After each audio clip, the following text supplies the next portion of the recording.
Hingga sampailah Beth di depan psikiater saat itu.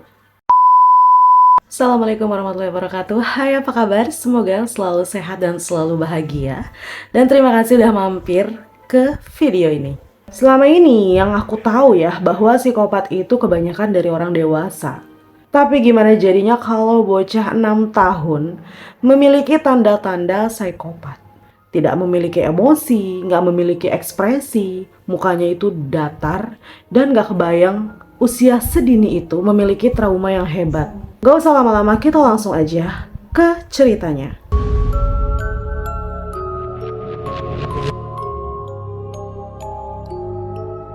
Jadi ada sepasang suami istri ya, bernama Tim Tennant dan juga istrinya yang bernama Julie. Tim ini merupakan seorang pendeta di sebuah gereja metodis kecil di Amerika Selatan. Mereka berdua ini menikah selama lebih dari 1 dekade dan tidak dapat memiliki anak kandung. Dan karena itulah mereka sepakat untuk mengadopsi seorang anak bernama Elizabeth, atau kita sebut aja namanya Beth. Dan untuk detailnya tidak banyak media ya yang mengetahui pasti. Namun yang jelas Elizabeth ini lahir sekitar tahun 1982 di Amerika Serikat. Beth memiliki seorang adik yang bernama Jonathan. Suatu hari, Tim dan Julie ini sangat senang ya menyambut Beth yang kala itu berusia 19 bulan. Dan juga adik laki-lakinya Beth bernama Jonathan ya yang berusianya itu 7 bulan di rumah mereka. Tim dan Julie tentu aja nggak banyak tahu tentang latar belakang anak-anak tersebut ya. Mereka hanya diberitahu bahwa Beth dan juga Jonathan merupakan anak-anak yang normal dan juga sehat. Namun nggak lama setelah Beth diadopsi, ia mulai menunjukkan perilaku yang aneh.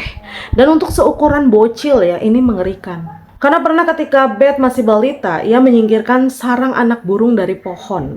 Jadi Julie yang melihat hal itu mengatakan kepada Beth bahwa induk burung tidak akan kembali jika sarangnya itu hilang. Namun Beth ini nggak menghiraukan perkataannya Julie. Beth justru meremas semua anak burung itu hingga mati. Dan yang lebih anehnya lagi, Beth melakukan kekerasan fisik dan juga seksual terhadap saudaranya yaitu Jonathan. Karena Beth mencoba menghilangkan nyawa Jonathan beberapa kali. Dan pada satu titik ia membenturkan kepalanya ke lantai beton.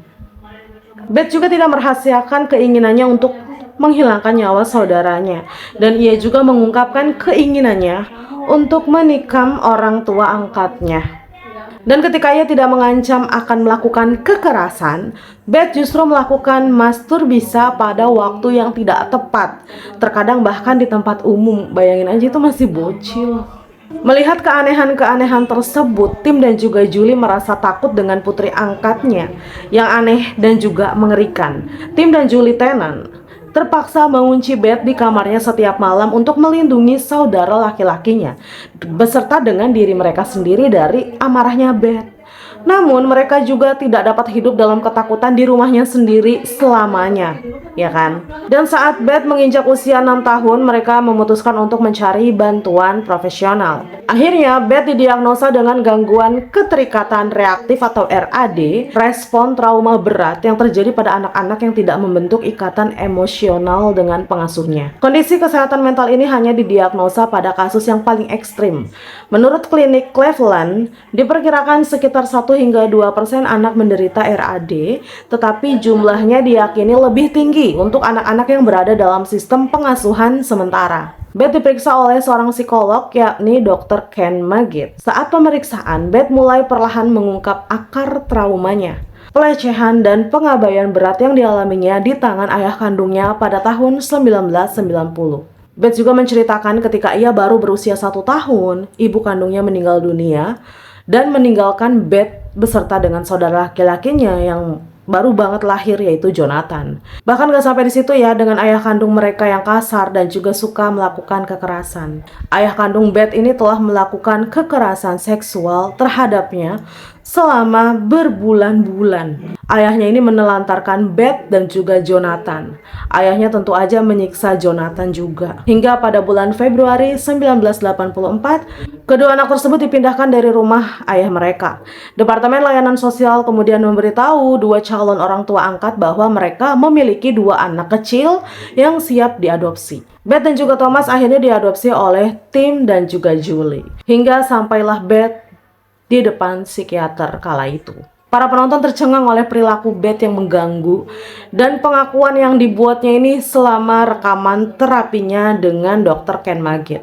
Ketika Dr. Ken Magid bertanya kepada gadis muda itu bagaimana dia akan menghilangkan nyawa orang tua angkatnya, dia menjawab tanpa emosi, menusuk mereka. Beth juga menjelaskan bahwa ia akan menghilangkan nyawa mereka di malam hari karena saya tidak suka mereka melihat saya melakukannya, tetapi mereka bisa merasakan yang saya lakukan. Beth juga mengungkapkan keinginannya untuk menghilangkan nyawa saudara kandungnya dan mengakui telah melakukan kekerasan seksual terhadap Jonathan. Ketika Dr. Ken Magid bertanya apa yang dilakukannya pada alat kelaminnya Jonathan, ia berkata, "Saya menyakitinya, saya mencubitnya, saya meremasnya, saya menendangnya."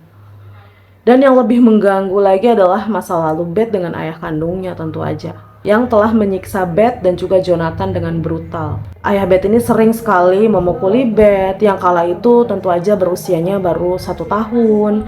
Dan gak hanya itu ya, Beth juga gak jarang ditelantarkan begitu aja bersama adiknya yang masih kecil. Beth aja masih kecil kan, apalagi adiknya masih bayi. Lalu Beth juga seringkali dipaksa untuk memuaskan nafsu seks ayahnya sendiri. Ketika tidur, Beth seringkali mengalami mimpi buruk tentang seorang pria yang menyakiti anggota tubuhnya. Beth juga mengatakan bahwa ayah kandungnya seringkali memukulinya dan menyentuh serta menyakiti alat kelaminnya. Saat Beth diminta untuk menunjukkan hasil gambarannya, ia mengatakan bahwa ia takut dan juga menangis saat itu. Tentu aja saat ayahnya menyakitinya. Dr. Ken Magid bertanya kepada Beth tentang mimpi buruknya. Beth mengatakan bahwa mimpi buruknya adalah ayah kandungnya. Meskipun usianya masih muda ya, Beth berbicara dengan sangat rinci tentang kekerasan fisik dan juga seksual yang dilakukan ayah kandungnya terhadapnya. Do to your brother? Kill him. Why do you want your brother to die? Because I was so bad and I don't want to be around people. Do you have animals, Beth? 4 of them. Can you tell me their names? Clyde, Shooky, Darcy, and Annie. And what do you do to the animals, Beth? Stick them with pins. Do you stick them a little bit or a lot? A lot. Who else would you like to stick pins into? Mommy and Daddy. What would you like to have happen to them?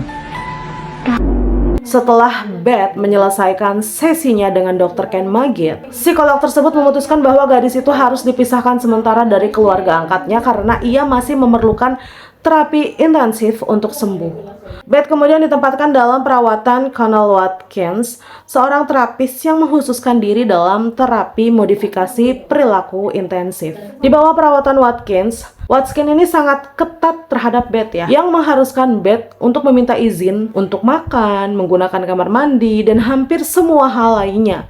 Ia juga mengunci Beth di kamar tidur pada malam hari. Dan hal ini memaksa Beth untuk lebih keras dan mendapatkan kepercayaan dari Watkins dan juga anggota staf lainnya yang membantu penyembuhan Beth.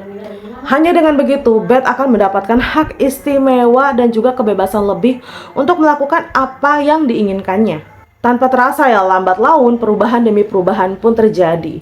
Beth tumbuh subur di bawah asuhan Watkins dan akhirnya mulai mengungkapkan penyesalan atas rasa sakit dan penderitaan yang ia sebabkan kepada saudara laki-laki dan orang tua angkatnya. Meskipun sudah membaik ya, akan tetapi Beth ini tidak kembali ke rumah tempat ia menghabiskan masa kecilnya bersama Jonathan atau kembali ke keluarga Tim dan juga Julie. Beth justru diadopsi kembali oleh seorang wanita bernama Nancy Thomas. Jadi nama Thomas ini yang disematkan di nama belakangnya Beth. Dan Beth masih tetap menjalani perawatan. Sejak saat itu keadaan Beth terus berkembang hingga akhirnya Beth lulus dari University of Colorado dengan gelar di bidang keperawatan. Ia kemudian mendapatkan pekerjaan sebagai perawat terdaftar di Flagstaff Medical Center di Arizona pada tahun 2005. Hebatnya, Beth Thomas sekarang mengurus bayi. Ia juga menjadi relawan di program Families by Design, milik ibu angkatnya yang kedua yaitu Nancy, yang tentu aja bertujuan untuk membantu keluarga dengan anak angkat atau anak asuh. Namun meski ini mungkin tampak seperti akhir yang indah ya, bagi mantan anak yang amarah, Beberapa orang memandang terapi Beth Thomas yang berhasil ini sebagai anomali, terutama karena ia dirawat oleh Conal Watkins yang menjadi kontroversial kala itu. Cerita tentang Beth ini sempat dibuat film dokumenter dan ditayangkan di channel HBO dalam acara America Undercover berjudul The Child of Ray.